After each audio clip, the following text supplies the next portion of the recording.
Hey, this is Rich over at TVP Live with another quick tips tutorial brought to you by Adobe Photoshop Elements Independent Tutorials Group, and let's jump right in. Today's poster, Lynn, has asked how to put a drop shadow on a picture or a frame. And I'm not sure exactly which one she wanted, so guess what? We'll do both. So basically, here's just a picture of, I think it's Van Gogh, but it's the actual photograph.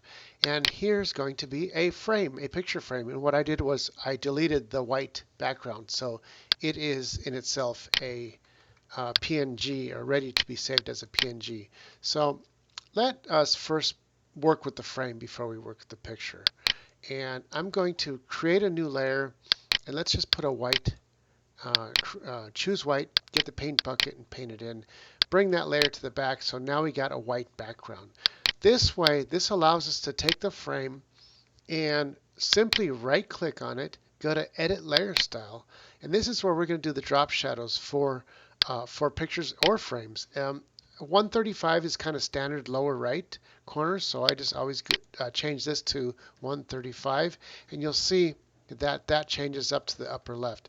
When I hit drop shadow, I'm going to bring the opacity all the way to the right, and you can see it's starting to show. The distance here determines how far down, how far away it is from the actual object. And then the size here does the softness. So we want it to be nice and soft like that, which is kind of cool.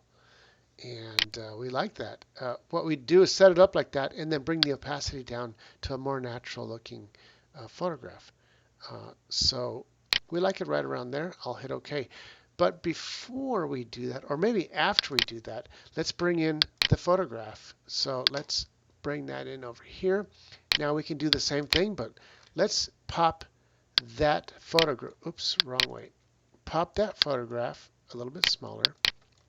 And let's bring that behind the picture lane, picture frame in the layers up here. So I'm going to drag layer, oh, I have to hit OK on the size. Drag layers number 2 below number 0, and you'll see now it pops behind.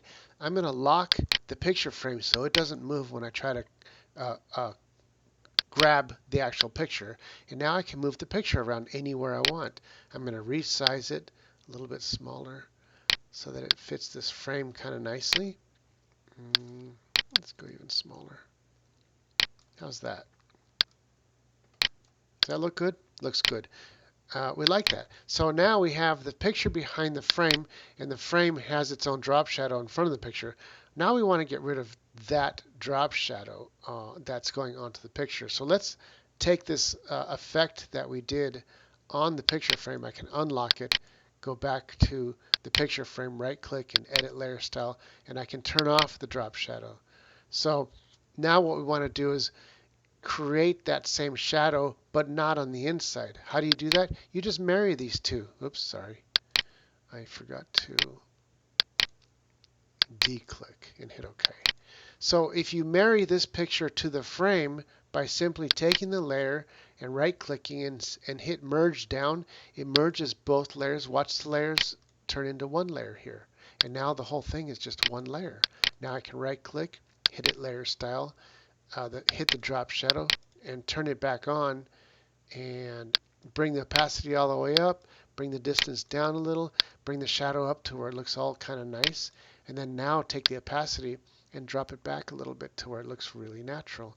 And that's pretty much it. That's how we do drop shadows on pictures and frames, or both. That's all there is for this tutorial. This is Rich calling it quits for now, saying over and out.